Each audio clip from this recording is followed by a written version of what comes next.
One thing we marketers love to do is create content. In fact, we're really good at creating lots of it across lots of different channels. But there is a problem. It starts to build up over time. We've got too much of it. Then comes the big question, what are you going to do with it? Hello, Mark Jones here. Welcome to the CMO Show, produced by Impact Institute in partnership with our friends at Adobe. Well, today we have a cracking episode. We're going to talk about a lot of things in one of my favorite areas, which is content, journalism, production systems, engaging audiences, AI. We're going to talk about customer experience and brand. It's really a bit of a complete wrap of where we're at the moment. And the key thing that really excites me about this conversation is thinking about our pathway to a really interesting future where AI becomes an interface, if you like. We talk about agentic AI, but what if these systems that are coming start to be really, really helpful in ways that we haven't yet imagined? And by that I mean really useful at helping us create new markets, serve existing customers, and take away all the stress that tends to occupy much of our working lives when it comes to content production. My guest today is Debra Taylor. She is a partner at Deloitte here in Sydney, and she has an incredible background in media, in journalism, in publishing. And these days she's working with corporates to help them understand how to make most of their content debt. It's a topic that we'll also touch on. So join me for a fascinating look at some of the big problems we're facing today when it comes to producing content and where it's going from now. Debra Taylor, thanks for joining me. Thanks Partner for having me. at Deloitte. It's always also great to speak to another journo. Oh, thank you. Yes. It seems a long time ago, but you never, as you know, you never stop being a journo. No, once a journo, always, Your even though bones. you've got other different roles and so on. So just firstly, partner at Deloitte, head of Deloitte's longest running or longest serving content team. Yes. 10 years, you said? Yes. When I started this journey, I happened to be an editorial director of a company that had bought a lot of digital sites, websites, but also a lot of magazines. And I was the editorial director, and we were merrily, happily doing these magazines. And one day the global editorial director rang me and said, you know those website things, you probably should, I think we should take those over. There might be some money in them. And so it wasn't easy to wrestle them from the young techies, who were owning them at the time. So I thought about digital quite early on, and I thought you can't, this is another revolution, and you can't, if you're not in it, you can't influence it. And I thought that every brand would be a publisher. So I got out of publishing, even though I loved it. I love media. I loved every moment of it. There's nothing that made me happier than doing a magazine cover. And then I went to, it was 2 years. I call them the wilderness years because I had no work. So I had a lot of time to think about it in those 2 years. And then somehow Telstra found me and called me and asked me to be their first content strategist. What does a content strategist do? Well, I think it's one of those nebulous terms that you sort of define it. Each person might define it differently. I think content strategy in a marketing sense is literally like, what content are we doing? Where is it going? How are we measuring it? Per channel. So for Deloitte, I defined content strategy as content operations. How do you run? Governance, process, workflows. Who does what? And so I defined it that way. So there was content operations, content design, and content optimization. How do you optimize what you've already got? So for me, that was my definition of content strategy, and that's what I do and my team does as content strategists at Deloitte. So in the work that you're doing with clients in external environments, what's the demand? What are people looking for when they say content? I think often people say content and they mean, content marketing. I've always taken the position that content's in every part of everybody's business. It's your, and I divide it into, content to marketing content, but also business critical content. So if you do all your marketing, you get people there, you have to have content about your products, about compliance, about, legal content, your contact center scripts, your emails. All of these things need to work in concert. And I think they probably both go under the knowledge, the institutional knowledge of an organization. So my teams really often look more at the unsexy stuff that nobody else wanted to look at, to be honest, which was, all of that content on your website, that people are engaging with when you get there. And when people get there, you've spent all your money on your marketing, people get there, and then it's it's conflicting information, it doesn't make sense. Two pieces of content say slightly different things. The email that was sent doesn't really match the page it was sent to. And we often, we work a lot with our clients, trying to help them make sense of this ecosystem. I talk a lot about content debt, right? So every organization has too much content. We've literally treated the web like a massive filing cabinet that we've just kept putting stuff in and going, it'll be fine. That sounds like my inbox. You just keep filling it up. You just go, it'll be fine. It's infinite. Well, you can keep searching and find it, can't you? I'll find it again one day. Yeah. And then you can't, right? So everyone's treated like that, and this content debt has grown and grown and grown. And that is a problem anyway, because you've made your own content unfindable. We do a lot of information architecture, for example, on websites, trying to make content findable. Yes. That problem is gonna be a huge risk in an AI world. Yes. Because you've suddenly exposed to AI bots and AI that's going to find content that it believes, is the authority. And if your knowledge, if your content is not authoritative, structured in a certain way, findable, then you're not going to be the answer when I say, hey, who's the best blah blah.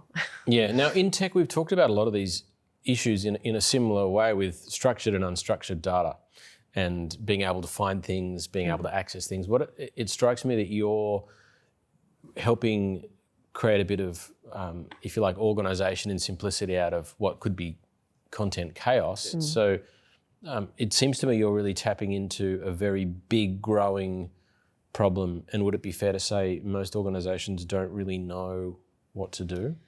I think organisations, for a long time, as we were, talking to clients, I don't think they really did get the problem.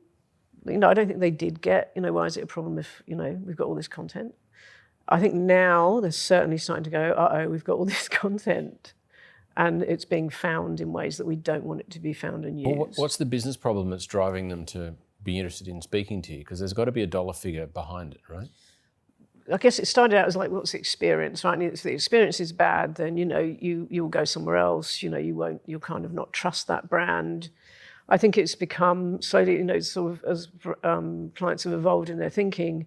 You've got a problem around productivity. You've got a problem around how much this is actually costing you to do. So we've got clients that have got 20 teams creating content. They're probably all creating similar content.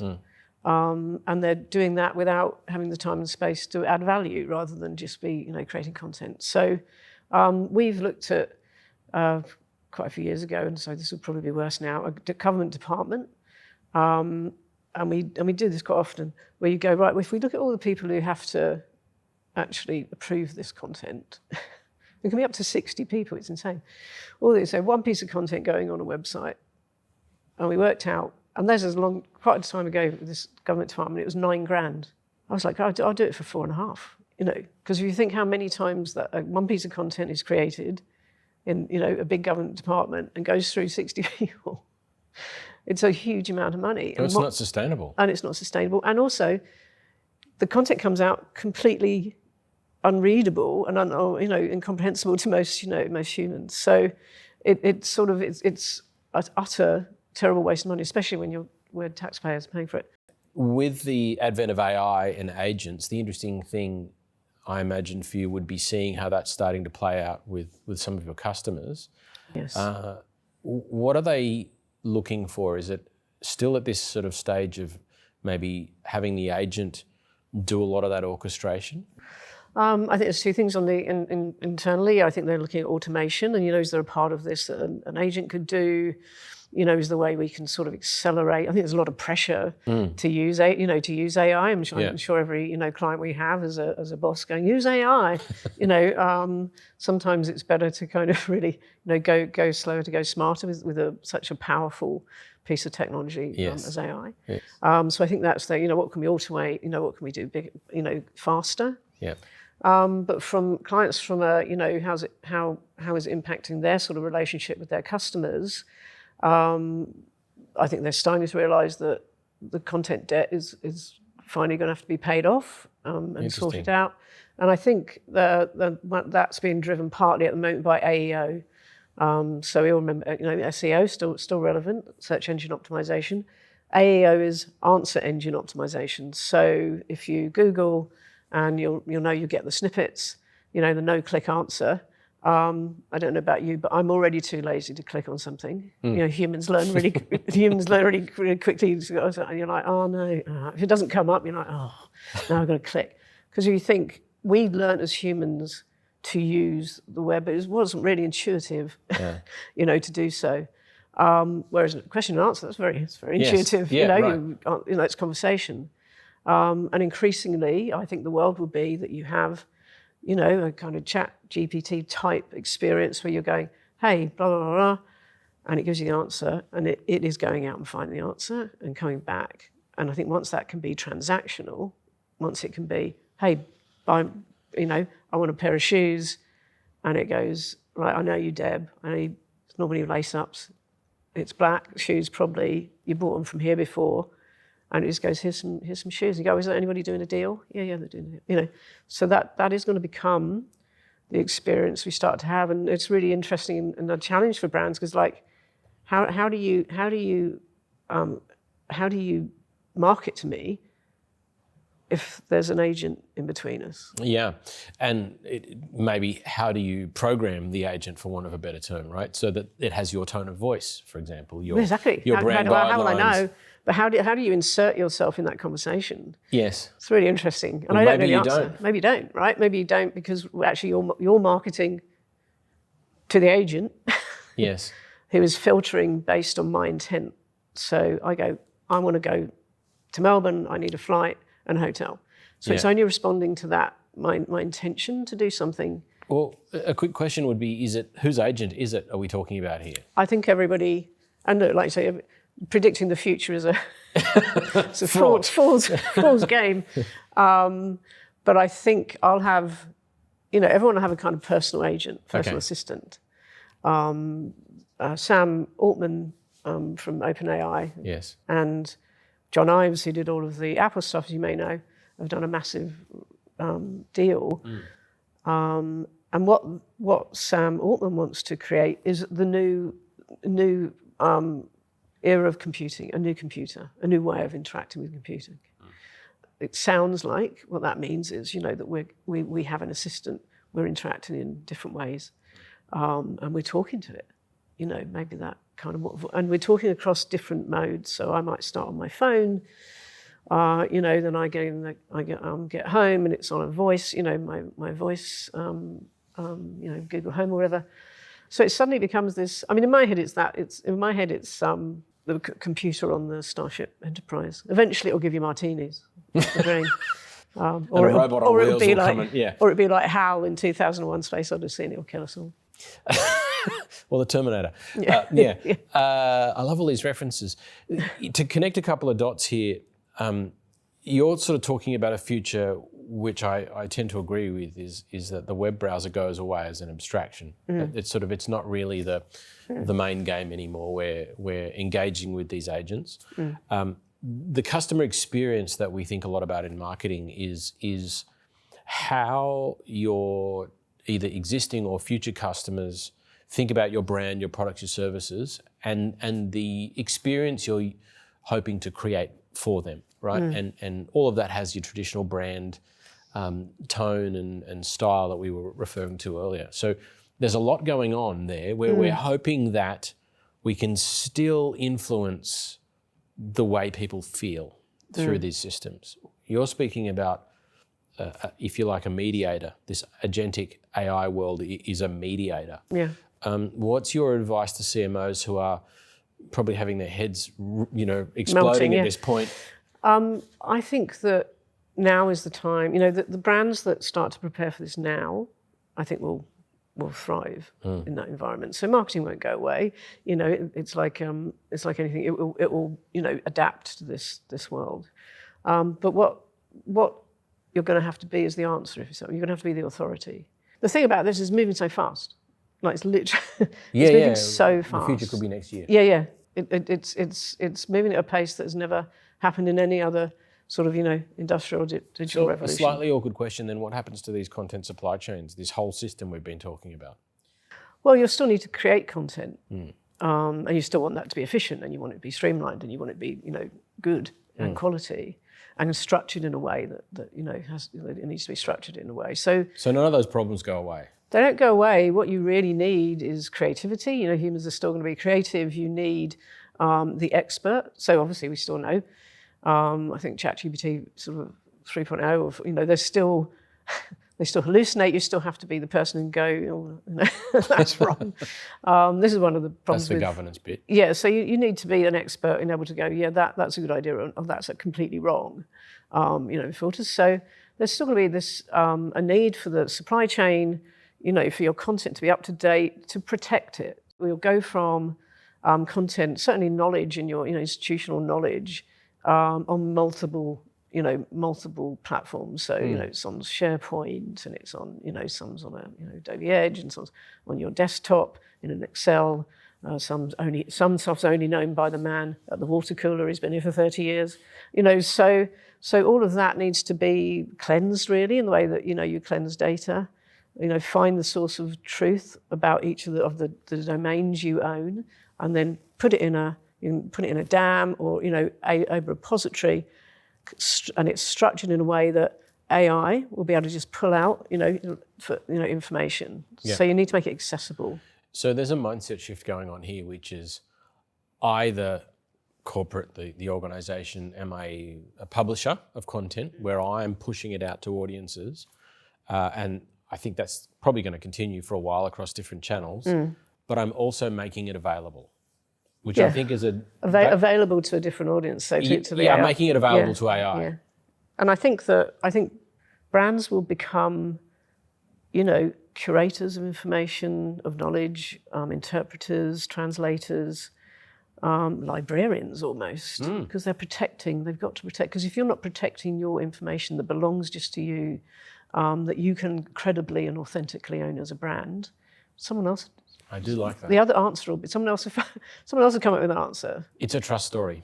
Yeah, absolute trust. If I was to put a little bit of a bow on our conversation, is there a best bit of advice you could give to marketers and CMOs who are thinking about the steps that they need to take? One of the things that I come across all the time is this sense of how do I keep up?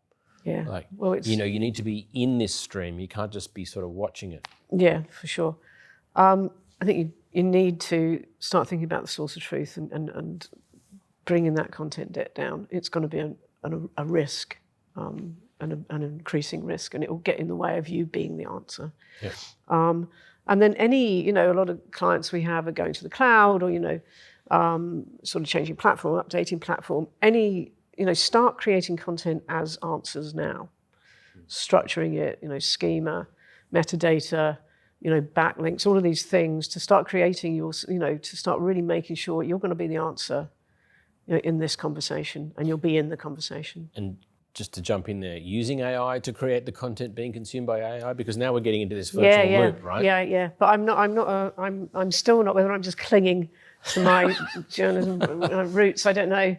I still think we should be making our own content. It's yes, got to I come believe from that somewhere. too. I mean, the example I had of the research being done and then you writing it, but you've got to know that research is correct, right? So, I've played with tools for to help you write, and it always takes longer to prompt them than it does to actually just write it. But that, we're professional sort of writers and journalists, but.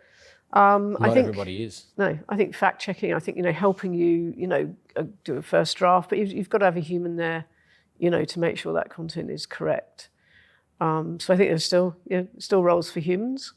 I think that's I can't see and to be creative and use that time that you free up using Yes. these tools. Yes. I was listening to a podcast actually with Sam Altman, his COO, and they were saying they see AI as you wake up in the morning and it's gone through all of your emails that you get overnight. Presumably they get quite a few emails overnight, I imagine. One would imagine. Yeah, one would think.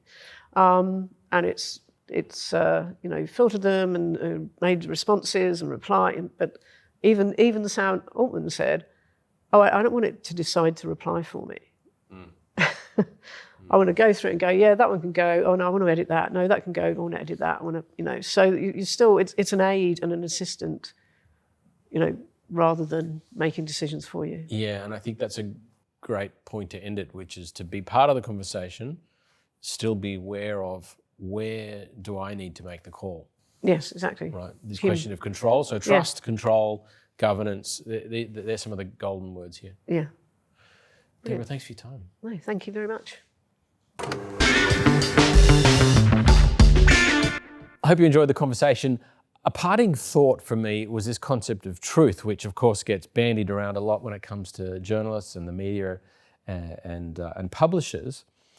The onus is also, of course, on organisations of all shapes and sizes, which is how well do you govern the content that you have within your systems and all the platforms that you use? And by that I mean, as we discussed, is it real? Is it true? Is it representing your brand? And there's this governance layer that becomes so critical because that is your brand. It represents who you are. And so we need to be thinking about, as marketers, what does that mean in this emerging world of AI? So some really great ideas there. Thanks again for joining us on the CMO Show. Until next time.